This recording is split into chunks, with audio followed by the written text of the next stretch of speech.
Tuhan bersamamu. Dan bersama rohmu. Inilah Injil suci menurut Matius. Dimuliakanlah Tuhan. Sekali peristiwa Yesus menyatakan kepada murid-muridnya bahwa ia harus pergi ke Yerusalem dan menanggung banyak penderitaan dari pihak tua-tua, imam-imam kepala dan ahli-ahli Taurat, lalu dibunuh dan dibangkitkan pada hari ketiga. Tetapi Petrus menarik Yesus ke samping dan mulai menegur dia dengan keras. Tuhan, kiranya Allah menjauhkan hal itu. Hal itu sekali-kali tidak akan menimpa engkau. Lalu Yesus berpaling dan berkata kepada Petrus, "Enyahlah iblis, engkau suatu batu sandungan bagiku. Sebab engkau bukan memikirkan apa yang dipikirkan Allah, melainkan apa yang dipikirkan manusia." Lalu Yesus berkata kepada murid-muridnya, "Jika seseorang mau mengikuti aku, ia harus menyangkal dirinya, memikul salibnya, dan mengikuti aku. Karena siapa yang mau menyelamatkan nyawanya, ia akan kehilangan nyawanya. Tetapi siapa yang kehilangan nyawanya karena aku, ia akan memperolehnya. Apa gunanya seseorang memperoleh seluruh dunia, tetapi kehilangan nyawanya? Apakah yang dapat diberikannya sebagai ganti nyawanya? Sebab Putra Manusia akan datang dalam kemuliaan Bapanya diiringi malaikat-malaikatnya. Pada waktu itu ia akan membalas setiap orang menurut perbuatannya." Demikianlah sabda Tuhan. Terpujilah Kristus.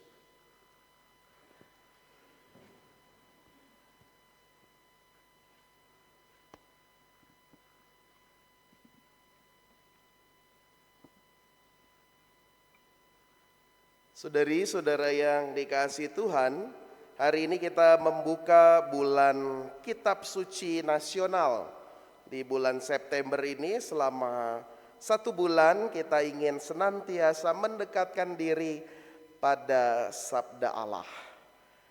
Lalu bacaan yang kita dengar pada sore hari ini terlebih dari bacaan Injil, di mana Yesus berkata kepada Petrus, "Enyahlah iblis." Kalau minggu lalu kita mendengar bahwa Yesus juga berkata, "Petrus, di atas batu karang ini aku akan mendirikan jemaatku." Ada perubahan yang begitu drastis. Ketika minggu lalu Petrus diberikan kunci kerajaan surga, tetapi minggu ini Yesus mengatakan, "Enyahlah iblis, engkau suatu batu sandungan bagiku."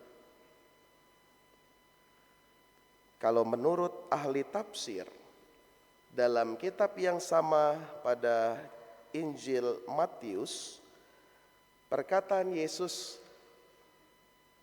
"Enyahlah iblis," kepada Petrus itu hampir mirip ketika Yesus dicobai 3 kali oleh iblis.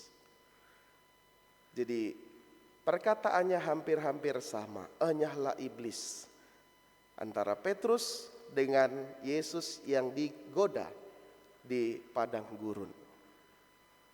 Maka ini iblis sungguhan.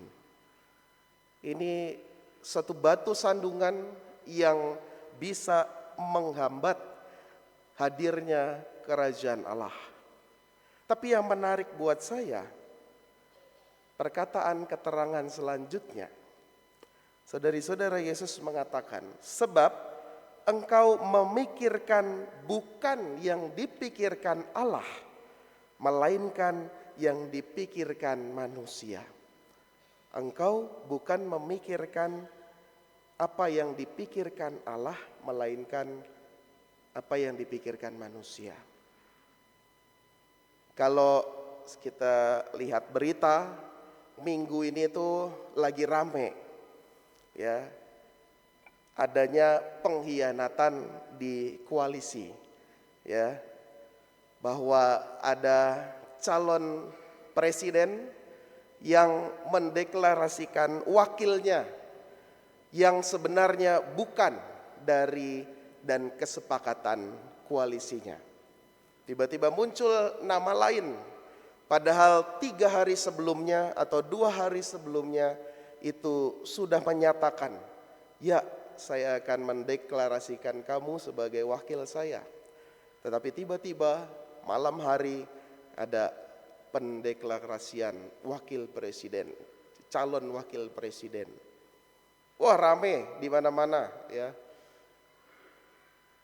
Bahkan katanya ada pengkhianatan besar. Kita nggak tahu apa yang terjadi. Tapi ya kalau saya mengikuti beritanya, ini menjadi, itu kan apa yang dipikirkan.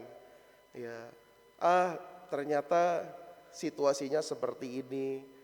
Untung saja ketahuan sekarang sehingga kita bisa melihat dengan jelas pemimpin yang amanah yang mana, gitu dan lain sebagainya, nggak ngerti lah.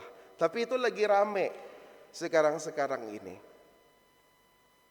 Atau kalau saya ngobrol-ngobrol dengan frater, ya, frater lagi belajar apa? Wah, filsafat, ya, mempelajari baca buku ini itu. Untuk apa belajar baca buku ini itu? Ya untuk tahu Romo, tokoh ini itu bicara tentang apa, bahwa ternyata filsafat modern membicarakan ini dan lain sebagainya. Maka kalau saya merenungkan lanjut, mempertanyakan juga bagaimana cara kita untuk bisa memikirkan apa yang dipikirkan oleh Allah. Yesus mengatakan demikian. Lalu gimana caranya? Sebab engkau memikirkan bukan yang dipikirkan Allah. Lalu gimana caranya supaya kita itu bisa memikirkan apa yang dipikirkan Allah? Kan pertanyaannya demikian. Karena kita itu masih manusia biasa, wajar kalau kita memikirkan apa yang dipikirkan manusia. Tapi Yesus minta, kamu berpikir seperti yang dipikirkan Allah. Merenung ke sana sini, saya membawa teks ini. Ya akhirnya, saudari-saudaraku yang dikasihi Tuhan, bagaimana cara kita untuk memikirkan apa yang dipikirkan Allah? Tidak lain dan tidak bukan adalah dengan kitab suci itu. Jawabannya jelas. Di sana dituliskan dengan berbagai macam cerita, dengan berbagai macam tokoh. Bahkan Yesus sendiri itu dikisahkan dalam 4 Injil. Apa yang menjadi pemikirannya, apa yang menjadi perkataannya, apa yang menjadi tindakannya. Maka saya rasa itulah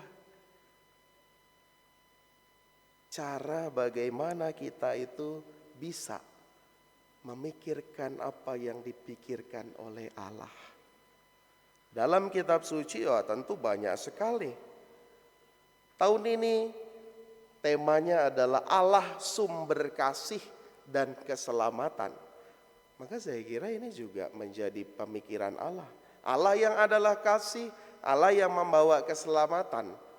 Berarti di dalam pikiran Allah, dimanapun berada, dia menjadi pembawa kasih. Dimanapun dia berjumpa dengan siapapun dia membawa keselamatan. Maka itulah apa yang dipikirkan Allah. Kalau kita lihat tema-temanya 4 pertemuan, itu juga senantiasa mengajak kita memikirkan apa yang dipikirkan Allah. Kasih Allah menggerakkan pewartaan kesaksian diri. Kasih Allah menggerakkan kesaksian. Lalu apalagi? Kasih Allah menggerakkan pertobatan. Bahwa semakin kita dikasih Allah, berarti kita semakin juga merasa, oh iya, saya ini tidak bisa apa-apa kalau tidak dikasih Allah. Maka saya mau bertobat. Ketiga, kasih Allah menyelamatkan. Tentu. Yang keempat, pertemuan terakhir dikatakan di sana, kasih Allah mempersatukan. Maka inilah ya, kitab suci menjadi cara kita untuk senantiasa berupaya dan berjuang. Seperti yang Yesus katakan, memikirkan apa yang dipikirkan oleh Allah. Kalau tidak demikian, kita tentu memikirkan apa yang dipikirkan manusia. Maka kalau manusia hanya sampai di pikirannya manusia, maka melihat ketika Yesus mengatakan memanggul salib, menyangkal diri, itu akan sangat berat, akan sangat sulit. Tetapi ketika membaca kitab suci, oh iya, ternyata bukan hanya salib, bukan hanya sengsaranya saja, bukan hanya penyangkalan diri, berhenti di situ. Tetapi dari kisah di dalam kitab suci, kita juga mengenal bahwa, oh, salib yang tadinya tanda atau hukuman yang hina, dipakai oleh Yesus untuk keselamatan. Oh, menyangkal diri ternyata membantu. Untuk apa? Untuk hadirnya kerajaan Allah, hadirnya Roh Kudus dalam hidup kita. Maka saudari-saudara, saya rasa ini menjadi kesempatan yang luar biasa. Bagaimana hari ini kita diajak dari hari ke hari untuk tentu merenungkan sabda Tuhan. Paling enggak lah bacalah. Kalau enggak ada yang fisik seperti ini, ada online-nya. Kalau Anda enggak punya teks untuk merenungkan kitab suci, saya udah buat audionya di YouTube 4 kali pertemuan. Anda bisa dengarkan juga. Banyak cara untuk kita mengenal sabda Allah. Sehingga apa? Sehingga kita ketika berjumpa dengan Yesus, kita enggak dikira iblis. Bahkan bukan hanya dikira iblis, tapi diusir. Penyalah iblis, kan enggak mau. Kita enggak mau seperti itu, enggak mau seperti Petrus yang diusir, yang dikatakan iblis. Tapi kita mau bersekutu dengan Tuhan, kita mau senantiasa berada bersama-sama dengan Yesus. Diri kita sebagai persembahan yang hidup, seperti dalam bacaan kedua tadi, sehingga kita berkenan kepada Allah dan senantiasa disempurnakan. Kita hening sejenak, kita bersyukur atas sabda Tuhan yang hadir dalam hidup kita. Kita berdiri, kita tanggapi sabda Tuhan dengan mendoakan, aku percaya. Aku percaya akan Allah, Bapa yang Maha Kuasa,